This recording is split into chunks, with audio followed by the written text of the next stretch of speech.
Welcome student. As today video session is vapor pressure colligative properties. Vapor pressure and in colligative properties. First question for you. Mixture showing positive deviation. Mixture showing positive deviation from Raoult's law at 35 degree centigrade is carbon tetrachloride plus methanol, B carbon disulfide plus acetone, benzene plus toluene, phenol plus aniline. अच्छा, ये positive deviation from Raoult's law का meaning क्या होता है? Positive deviation from Raoult's law का meaning होता है कि किसका वेपर प्रेशर जो है ना बहुत कम होता है, किसका वेपर प्रेशर कम होता है। वेपर प्रेशर कौन सा, ये एक सपोज एक सिस्टम में दो एंटिटीज है, उसमें क्या है ना, एक intermolecular force of attraction exist करता है। इंटरमोलिकुलर फोर्स ऑफ अट्रैक्शन छोड़ के इंट्रामोलिकुलर फोर्स ऑफ अट्रैक्शन भी मॉलिक्यूल के अंदर में दिखता है ये। और जहाँ intermolecular force of attraction less रहेगा, मैंने ये वर्ड को थोड़ा अच्छे से गौर करिए, जहाँ intermolecular force of attraction less रहेगा, इंट्रामोलिकुलर फोर्स ऑफ अट्रैक्शन में से लेस रहेगा, उसमें क्या होगा ना, जो है ना वो मॉलिक्यूल दोनों है ना लेस टाइटली बाउंड रहेंगे। जब लेस टाइटली बाउंड रहेंगे तो लेस टाइटली बाउंड रहने से इसका बॉइलिंग पॉइंट कम होगा। जब बॉइलिंग पॉइंट कम होगा तब क्या होगा ना, ये इजीली वेपोराइज होगा। जो इजीली वेपोराइज होता है वो positive deviation from Raoult's law show करता है। हम लोग देखेंगे option carbon tetrachloride and methanol. ये carbon tetrachloride is a non polar molecule, methanol is a polar molecule. ये मिथानॉल में हाइड्रोजन बॉन्डिंग है और मिथानॉल के बीच में जो इंटरेक्शन होगा, क्योंकि एक इंटरेक्शन इसमें होगा कार्बन टेट्राक्लोराइड या मिथानॉल के बीच में, और सब जो इंट्रामोलिकुलर अट्रैक्शन रहेगा एक मिथानॉल के बीच में, कार्बन टेट्राक्लोराइड के बीच में। ये क्या है ना, ये कार्बन टेट्राक्लोराइड और मिथानॉल, ये दोनों के बीच में जो इंटरमोलिकुलर अट्रैक्शन रहेगा ये लेस होगा। मिथानॉल के बीच में जो इंट्रामोलिकुलर अट्रैक्शन इसी से लेस होगा। जब लेस होगा इसका बॉइलिंग पॉइंट भी कम होगा और इजीली वेपोराइज्ड होगा। ये positive deviation from Raoult's law show करेगा। तो ये एक ऑप्शन आपका करेक्ट। कार्बन डाइसल्फाइड एसीटोन में क्या है ना, आपका एसीटोन में दोनों पोल डेवलप होता है, डाइपोल डेवलप होता है। ये कार्बन डाइसल्फाइड और एसीटोन के बीच में जो इंटरमोलिकुलर अट्रैक्शन है वो लेस है। एसीटोन के बीच में जो इंट्रामोलिकुलर अट्रैक्शन है, भाई इंटरमोलिकुलर अट्रैक्शन भी आप बोल सकते हैं एसीटोन के बीच में। कार्बन डाइसल्फाइड और एसीटोन का जो फोर्स ऑफ बाइंडिंग, दोनों के बीच में जो force of binding carbon disulphide और एसीटोन के बीच में वो लेस है एसीटोन के बीच में जो फोर्स ऑफ बाइंडिंग, तो बॉइलिंग पॉइंट कम होगा और वेपोराइज इजी होगा। ये thus it will show positive deviation towards Raoult's law. ये ठीक है। और ये बेंजीन और टॉल्यूइन, ये दोनों नॉन पोलर मॉलिक्यूल, इसमें जो अट्रैक्शन होगा दोनों नॉन पोलर। ये टॉल्यूइन उसका अट्रैक्शन भी नॉन पोलर, बेंजीन दोनों का अट्रैक्शन भी नॉन पोलर। ये दोनों का बीच में जो अट्रैक्शन है ना नॉन पोलर, उधर भी वही नॉन पोलर, ये सेम रहेगा। सेम रहने से ये आइडियल सॉल्यूशन हो जाएगा, इसका कोई बातें भी नहीं। और रहा फेनॉल, ये फेनॉल आपका नॉन पोलर है, एनिलीन पोलर है, इसमें हाइड्रोजन बॉन्डिंग होने का चांसेस है और फेनॉल में भी हाइड्रोजन बॉन्डिंग होने का चांसेस होता है। अभी एनिलीन और फेनॉल के बीच में हाइड्रोजन बॉन्डिंग का चांसेस है। इसका जो अट्रैक्शन है ये थोड़ा ज़्यादा रहेगा एनिलीन के बीच में जो अट्रैक्शन है और फेनॉल के बीच में जो अट्रैक्शन है ड्यू टू हाइड्रोजन बॉन्डिंग। जब हाइड्रोजन बॉन्डिंग टाइट रहेगा इसमें क्या होगा ना, ये इसका बॉइलिंग पॉइंट जो है ना हायर होगा और ये बहुत मुश्किल से वेपोराइज होगा। जब मुश्किल से वेपोराइज होगा ये negative deviation from Raoult's law show करेगा। आंसर इज आपका ये b, answer a and b. ये IIT 2016 एडवांस में पूछा गया था। Next question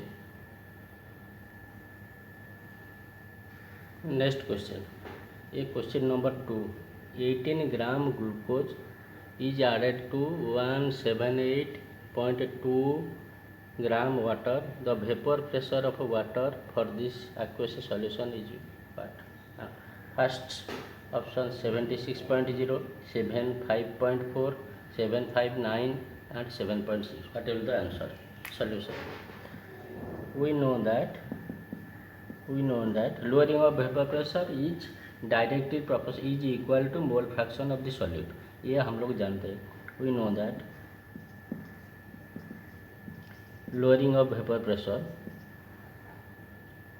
P0 minus P by P0 is equal to mole fraction of the solute. Mole fraction of the solute. ये आपका हो जाएगा ये that implies 760 minus P is equal to 7.6. That implies P is equal to 760 minus 7.6 is equal to 7. ये हो गया 52.4. Answer is this. Okay, next question number 3. Welcome. Question number 3. For a dilute solution containing 2.5 gram of a non-volatile non-electrolyte solute in 100 gram of water, the elevation in boiling point at 1 atmospheric pressure. 1 atmospheric pressure is equal to 760 mm is 2 degree centigrade. Assuming the concentration of the solute is much lower than concentration of the solvent, the vapor pressure of the solution is what? Solution delta TB is equal to Kb into m, molality of the solution. इसको आप equation number 1 रख करके रखिए. इसमें आपको क्या given है? Kb दिया गया, यही मोलालिटी निकालना है. जब आप मोलालिटी निकालेंगे ये भी आपको दिया गया, इसमें ये भी दिया गया. Find the for a solute the elevation in boiling point is assuming the concentration much low vapor pressure of the solution is taken. Assuming continuity the elevation in boiling point is assuming the concentration much lower than concentration of the solvent, the is taken is equal to एथिक. हम लोग को क्या करके निकालना है? Delta T B is equal to इतना हो गया आपका. इतने हम लोग को यही vapour pressure of the solution निकालना है. Delta T B is equal to एथिक. ये इतना होने के बाद आप इक्वेशन नंबर 1 में रखिए. We know that from Raoult's law P0 minus P by P0 is equal to mole fraction of the solute. Mole fraction of the solute मैंने बताया. Mole fraction of the solute is equal to N1 by N2. क्योंकि हम लोग neglect कर देंगे denominator में जो N1 है इसको नेगलेक्ट कर देंगे, क्योंकि ये इसमें बोल दिया गया है. क्योंकि assuming the concentration of the solute is much lower than concentration of the solvent. That means ये N1 is equal to कितना? W1 by M1. आपका ये W2 by M2 ऊपर चलाएगा. M2 by ये आपका W2. इसका वैल्यू आप निकालिए. W1 आपका कितना दिया है? 2.5 और ये 2.5 है. Less containing non volatile electrolyte in 100 gram water. इसका मास जो है ना, मोलिकुलर मास क्या, ये हमको पता नहीं. हम लोग इसको ये मान दीजिए. और M2 सॉल्वेंट आपका कितना लिया गया? ये M2 सॉल्वेंट आपका वाटर है उसी 18 और इसका वेट कितना? 100. ये इतना है. ये आपका P0 माइनस P, ऐसे आप रखिए. P0 minus P by P0 upon P0 is equal to 2.5 by M1 into 18 by 100. इसको आप इक्वेशन नंबर 2 करके रखिए. From equation number 1 we know that delta T B is equal to K B into M. M is equal molality of the solution. Delta T B is given to, that implies 2 is equal to kb, kb is equal to 0.76 into molality of the solution, number of mole of solute upon solvent, weight of solvent in kg, number of mole of solute is equal to कितना ना W1 by M1 upon weight of the solvent in kg upon 0.1, 100 ग्राम को kg में convert करने से वो 0.1 हो जाएगा। इसको आप लिख सकते, और that implies 2 is equal to 0.76, W1 आपका कितना दिया गया 2.5, M1 तो हम लोग पता नहीं, इंटू 1.1 बाई 1 अपन 0.1। आप इसको फाइंड द वैल्यू, और इसका आपका M1 will be how much 0.76 into 2.5 upon 0.1 into 2। आप इसको सॉल्व कर देंगे तो ये आपका आ जाएगा 9.5। फ्रॉम इक्वेशन नंबर 2, हम लोग का इक्वेशन नंबर 2 में क्या है, ये P0 minus P by P0 is equal to 2.5 M1 into 18/100, ये तो है।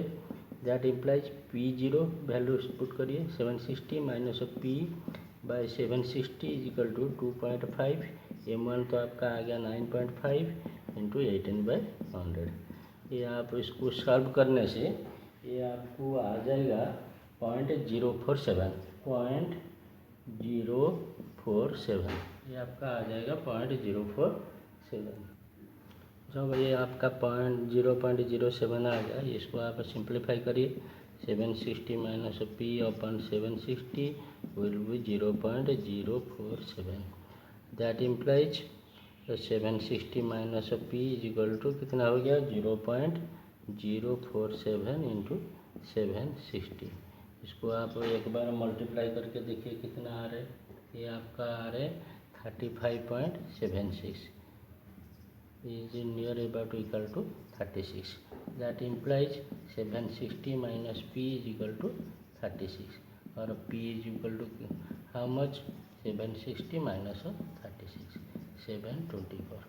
It is your option. Answer is A. Okay, question number 4. Welcome back. Next question, question number 4. The Henry's law constant for the solubility of N2 gas in water at 298 Kelvin is 1.010 to the power 5 atmospheric. The mole fraction of N2 in air is 0.8. The number of moles of N2 from air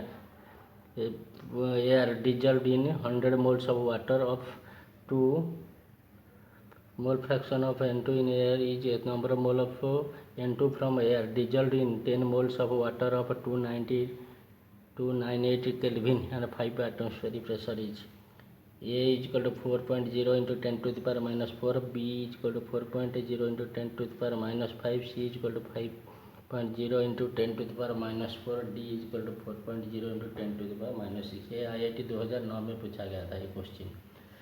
For according to Henry's law, what you know, the partial pressure is directly proportional to mole fraction. Directly proportional to mole fraction, that means your P अभी हम लोग किसके बारे में discussion करें, N2 के बारे में discussion, P N2 is equal to KH into XN2 is mole fraction for dissolve state. ये लिख दीजिए, ये डिजॉल्व स्टेट, डिजॉल्व कंडीशन, ये आपका हो गया। हम लोग भी जानते हैं कि PN2 also we know that P total into mole fraction in free state means in nitrogen जब एटमॉस्फेयर में है। और PN2, ये PN2 का वैल्यू है P टोटल दिया है 5 दिया गया, और मोल फ्रैक्शन इन एयर कितना दिया है 0.8। इसका मल्टीप्लाई कर दीजिए, ये हो गया 4, इधर ये 4 का वैल्यू इधर पुट कर दीजिए, और 4 इज इक्वल टू, इसको इक्वेशन नंबर 1 दे दीजिए। इक्वेशन ये हो गया आपका, put the value of put the value in equation number 1। ये हो गया आपका P/N2 हो गया आपका KH इंटू NPH सॉरी, तो ये आपका हो गया 4 is equal to KH into XN2। That implies 4 is equal to KH का वैल्यू दिया गया आपको, किधर दिया गया 1.0 इंटू 10⁵